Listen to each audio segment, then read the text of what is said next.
Classic Restos is proudly brought to you by Shannons Insurance, Penrite Oil, Hare and Forbes Machinery House, and Pace Farm Eggs.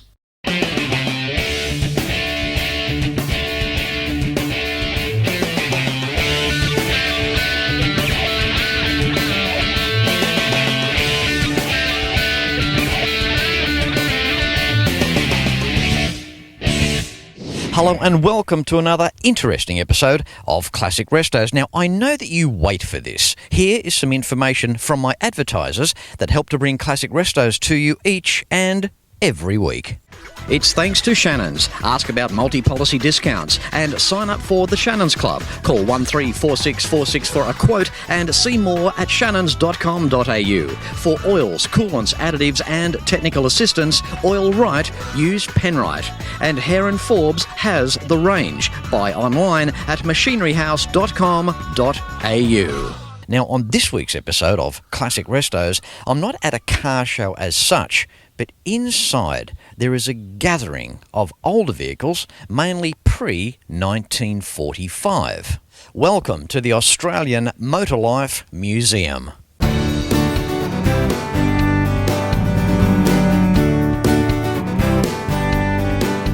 Just when you think your thirst for vehicle collections has been quenched, up comes another automotive museum. And let's face it, there are not too many here in Australia. The Australian Motorlife Museum sustains its unique name by hosting a generic collection of classics. The museum is set amongst a backdrop of green fields and rolling mountains at Darks Road in Kembla Grange, New South Wales. If you know where Wollongong is, well, it's just south of there.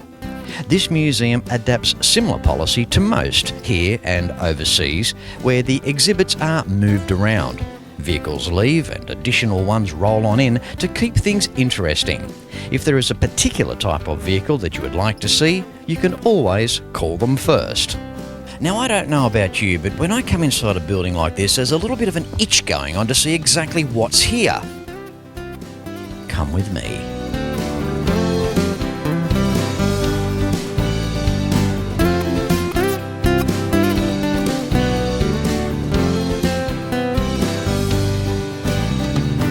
Now I have Wendy Medell, the curator / director of this incredible establishment. How are you, Wendy? I'm fine, Fletch, thank you. That is good. Now look, hats off to you. I mean, you and the volunteers, you've done an incredible job here. Tell us the deal on the museum.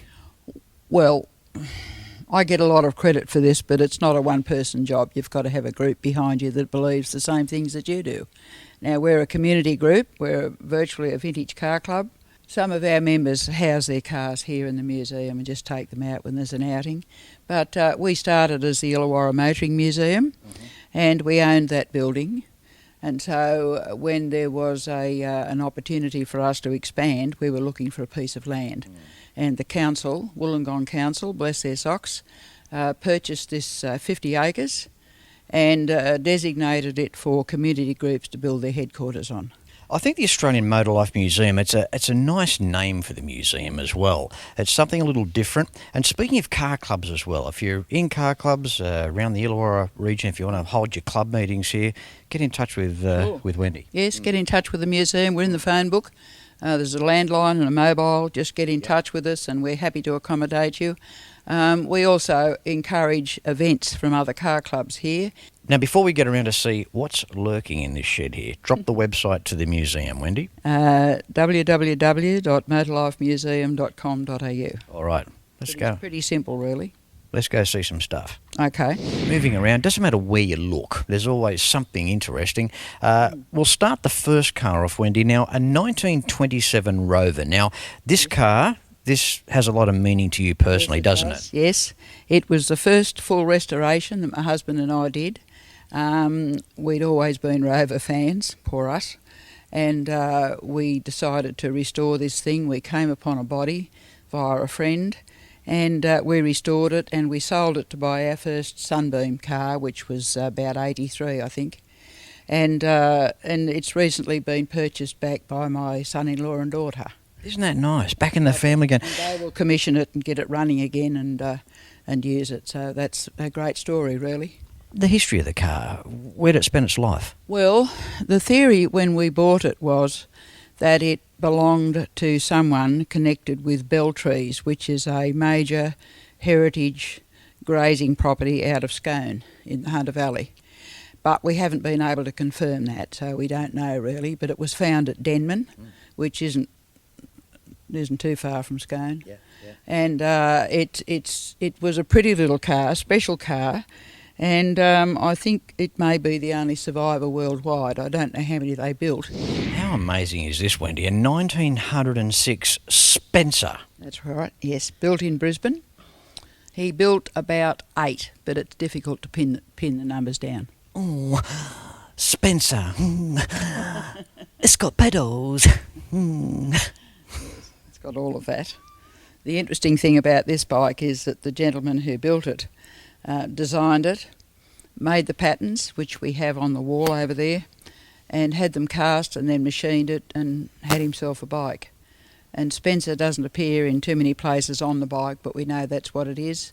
The family owned it from 1906 to 1986 when they believed something nice should happen to it, and they sold it to a gentleman who now lives in Stanthorpe, who restored it and got it running, and then we bought it from him. Isn't it incredible the technology that was around in 1906? We've got a basic standard push bike, relatively speaking, and just the technology of putting the engine in it, the chain drives, the cable systems up on the handlebars here, and the hand levers. I mean, what a work of art. It is. It's quite something. I believe there's an incomplete example in the Brisbane Museum, but they have no plans to restore it at this time, so this is the only running one. One exclusive feature to the 1906 Spencer is the optional split seat, and the split there lets the wind out. Okay, time now for a 1904 car. I mean, we're getting older. I mean, I feel like Jay Leno hanging around this stuff. I'd like to see his collection, actually, and see if we could borrow a couple of things. But no, this is a 1904 Innis that was built in Sydney from imported parts, and in those days it was a practice for people to import most of a car and just add a few local things to make it feel a bit Australian, and then they could put their name on it. And this happened all over the world, not just in Australia. It would have to be the sheer elite in 1904 to be able to have this. Well, there were more entrepreneurs around then than there probably are now. And some of them worked within the law and some of them we're not sure. I guess in terms of ratio versus population, you're right on those stats. Yes, I think there were more people. There was a fellow in Sydney who was very enterprising. He later became a Vauxhall agent, and I think he was Talbot agent pre-World War One, and his name was George Innes. Now, he has a relative living in Sydney somewhere, but I think they've lost all the records of what he might have built. But as far as we know, there's this car and a 4-cylinder car which has never turned up. And this car took part in and finished the 1905 Dunlop reliability trial. What engine powers it up front, Wendy? It's a Dedean engine, which was pretty common bought-in engine for most things. You know its size? It's about a litre. Wow. 1,000cc? Yeah. And look at the features on the embellishments. I mean, the coach-style lighting. And what about the horn? I mean, when we talk of a copperhead snake, we've really got one there, Wendy, haven't we? It's a nice car, and we get it out frequently. And there's even a chap comes up from Victoria to drive it, Fletch, because he so enjoys it. Good on you, Wendy. Now, stay where you are because we'll be back after the break. And I hope you're enjoying the Australian Motorlife Museum on this week's episode of Classic Restos.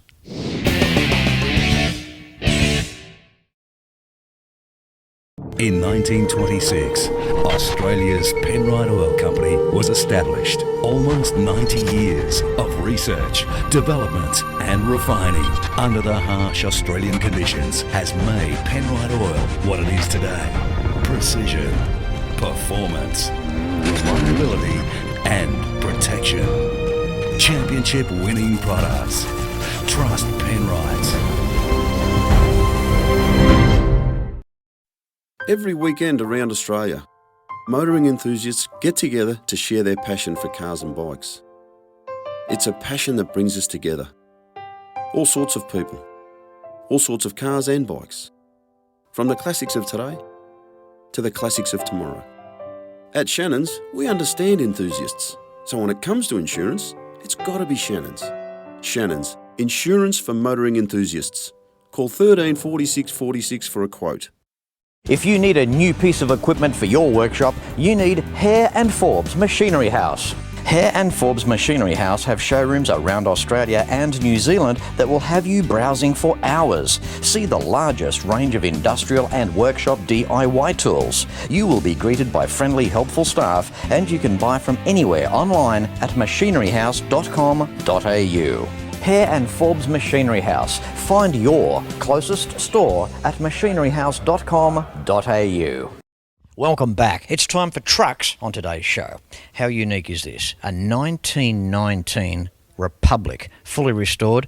How do you get a hold of this stuff, Wendy? Well, it was actually given to us by a lady who was the widow of a chap who was going to restore it. It was fully dismantled. Very little work had been done. We were happy to have it. And our volunteers that work in our conservation area have restored it. And it's registered and goes out from time to time for a little spin. Many of these trucks in Australia back in those days? Oh, I think they were fairly common. This one was found in a timber yard at Balmain. And so I presume that's where it spent at least most of its working life. And I don't know how long he'd had it before we got it. We picked it up in about 2008. And it took a little while to get to that, to restore it, but it's now runs on the road, and the only problem that you've got is that the driver has the steering wheel to hold on to, and the passenger doesn't have anything. So we figure from time to time, if we persist in using it, maybe the passenger will fall out. We don't know, really. You wouldn't be hoping much would go wrong at about 10 miles an hour, would you? Oh, no, it gets along at about 30 to 35 miles an hour. Does it? Yes, it does. Jeez. I'm glad you're going to be in it at that speed. Yeah, no, that's fine. What's amazing, we look at the technology here, and they did this across quite a few truck brands too. The cast radiator tank, nuts and bolts holding the tank on the top of the radiator. Yeah, and also too, obviously the updraft carburetor as well. I mean, the engine, when you look at it, looks so simplistic. I mean, I couldn't even help but notice how easy the starter motor is to get at as well. Yes, well, you could buy a starter for that when it was new, but nobody had. So we fitted a starter later as a safety feature. It amazed me how they used to crank start them, as trucks. Well, I tell you, the guys tried to crank start that one when we finished the motor, and the motor's got new pistons and new bottom end and all of that. It's lovely. And they nearly killed themselves because they couldn't get it to rotate fast enough in good condition. If it was a bit sloppy, it might have been all right, but it was in good condition. And with the magneto ignition, they couldn't get it winding fast enough for it to fire. So we had to fit a starter to get it running. But I think that's common with veterans and near veterans, because if you're pulled up somewhere and the lights change and you haven't moved, the likelihood is that some poor sausage will think that you're going to move, and they could run into you and do themselves an injury. So a starter motor is a good idea on some early cars, as long as you can fit it effectively. Plus pulling up with brakes too, if that's what you call them, you'd have to plan ahead too. You'd have to probably stop by using a calendar, wouldn't you? Well, an 8-day clock. Yeah, look, the brakes do require management, but there's hundreds of vehicles driving around with two-wheel brakes. And the pneumatic tyres were an option. Originally they had solids, but this one's been fitted with pneumatics, so that helps with the brakes too. Speaking of solid tyres, let's go check out the Leyland with Heggies painted all over that. What an incredible unit that is. Yes, it is, yes. Moving through a time warp here on today's show. Absolutely amazing, Wendy. These trucks, incredible stuff here. Now, 1915 Leyland behind us, right? Yes. They were a huge assistance during World War One, and there were hundreds of them, if not thousands, that were used, and then at the end of the war they were sold off to try and retrieve some cash, I guess, for the government. A lot of them were destroyed, of course, but that one was one that's been... And famously they were used then by those second-hand owners as ice trucks and coal trucks and deliveries like that. During the production of Series 1 and Series 2 of Classic Restos, Trucks Edition on Classic Restos, I learnt that in the early years, the British trucks were here first. Turn of the century through to around the end of the Second World War, and then the American trucks started coming out then. Japanese, yeah.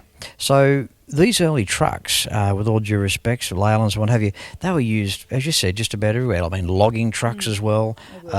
They really worked hard. Well, there were lots of smaller ones, of course, in the tonne and a half category. Bean and Morris were the most. Beans were very popular in Australia, largely, I think, through the efforts of Francis Birtles, who drove a Bean car, and sometimes successfully, sometimes not quite so. But beans were very popular in Australia, and so were Morris commercials. But we don't have any of those at the moment, not on display. Wendy, how do you reckon the old backbone would go, in these solid tyres? Have a look at the solid tyres. Well, yes. Just incredible. I mean, when pneumatic tyres came about, they marketed those things as like now riding on air. I mean, it was such a step up. Well, you see, it was okay with cars, but of course they were very high pressure at that time, like 60 or 70 pounds per square inch, and they were more likely, therefore, to puncture.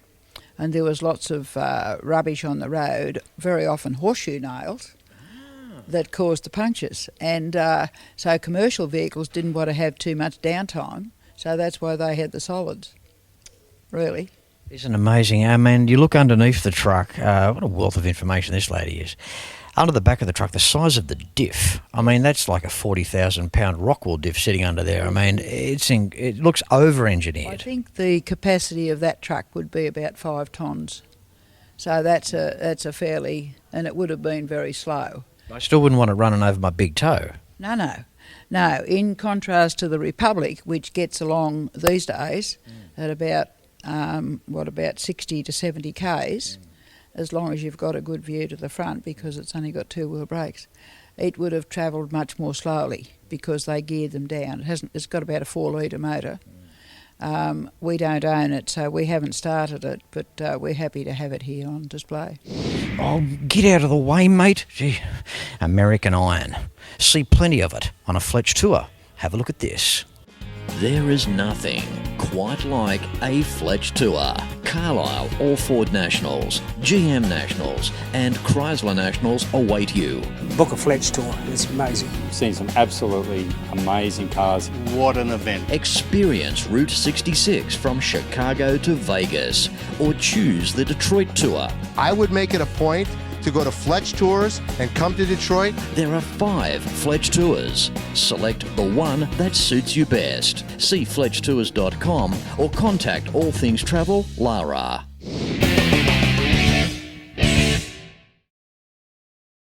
If you need a new piece of equipment for your workshop, you need Hare and Forbes Machinery House. From a garage jack through to a lathe, Hare and Forbes has the range. And Hare and Forbes Machinery House are Australian owned, established since 1930. You will be greeted by friendly, helpful staff, and you can buy from anywhere online at machineryhouse.com.au. Hare and Forbes Machinery House. Find your closest store at machineryhouse.com.au. I spend a lot of time out here. The RT Charger's the real deal. An E49. Remember A-Charger? I've always got projects on the go, so Shannon's laid-up cover helps protect my restorations.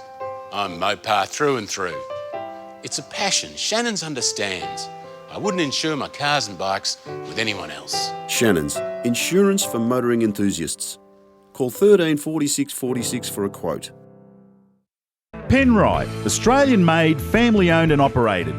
Make premium quality engine and racing oils, warranty-approved coolants, automatic transmission and manual gear oils, a complete range of engine and fuel additives, heavy-duty and industrial products for every application. Visit penriteoil.com for more information. Penrite, Australian-made for Australian conditions since 1926. Welcome back. Tell me, Wendy, you having fun here today or what? I always have fun down here. I could live here, actually. I think you do. Well, sometimes I feel that way, but yes, it's always a pleasure. You're an integral part of this whole operation. As you mentioned earlier, there's a team of people as well. But you're a major tooth on the cog, and the place is rolling along nicely, isn't it? It is rolling along nicely, yes. We have slow days, we have good days, but we never lose sight of what we're focused on, and that's displaying and using and preserving the much earlier cars. Behind us is a 1927 Auburn. Now, when we think of a cool roadster, yeah, things don't get much cooler than this. I mean, the timber spokes, plenty of bling around the radiator, the running boards, two-door car as well. Yes. What can you tell us about this particular one, Wendy? This particular car spent all of its life until recently in Western Australia. And it was owned by a local doctor in Northam, when Northam was certainly in the growing mode. And eventually it came into the hands of an enthusiast in WA. Our member heard of it. He was looking for something to buy. He went over to be vetted by the former owner, whether he was suitable.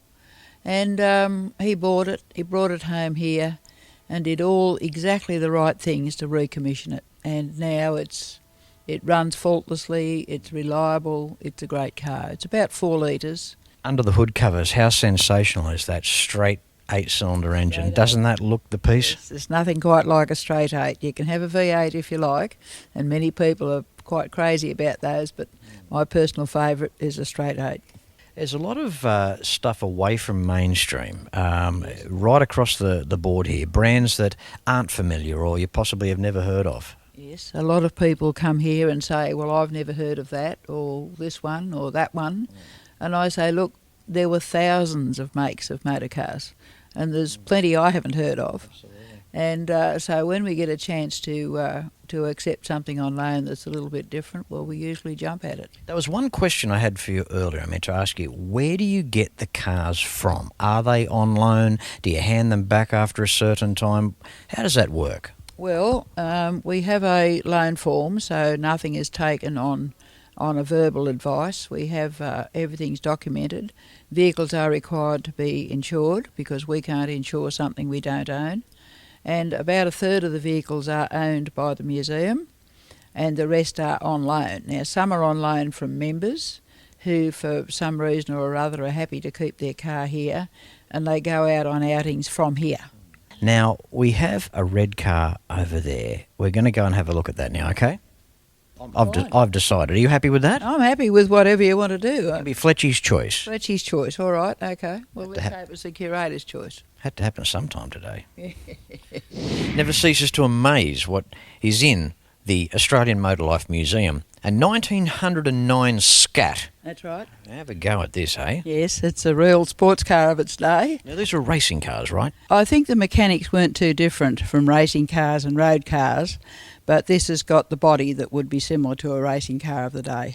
These shaped cars in the late teens, you know, your 1915, 1918, I'm sure I've read things where these things got up to like 100 miles an hour. On some tracks. Road racing was very popular about that time of this thing being new. I couldn't imagine doing much more than 35 or 40 miles an hour in one. Oh, well, I think this one does a fair bit more than that. I think it easily cruises at 90 to 100 k's. Wow.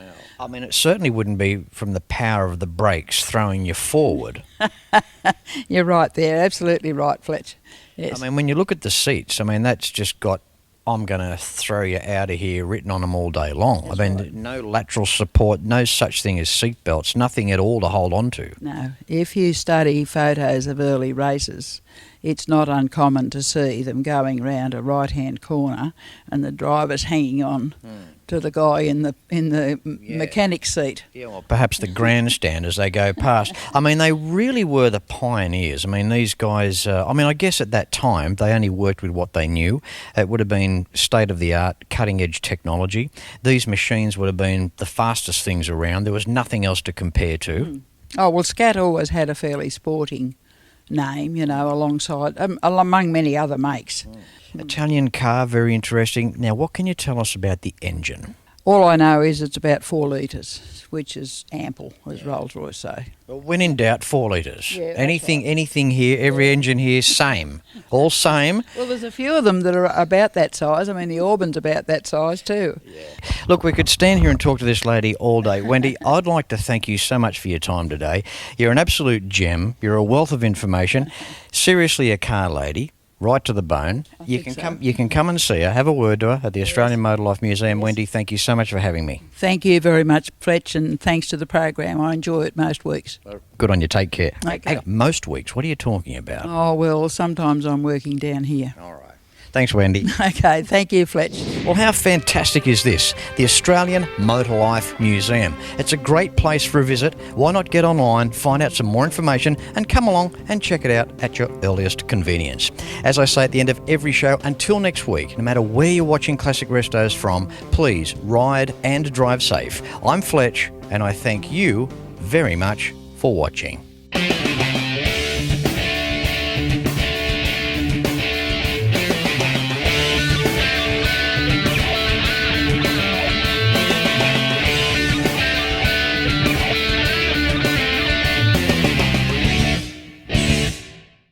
You can like and follow us on Facebook at facebook.com/Classic Restos TV and watch catch-up episodes at shannons.com.au. Classic Restos is proudly brought to you by Shannons Insurance, Penrite Oil, Hare and Forbes Machinery House, and Pace Farm Eggs.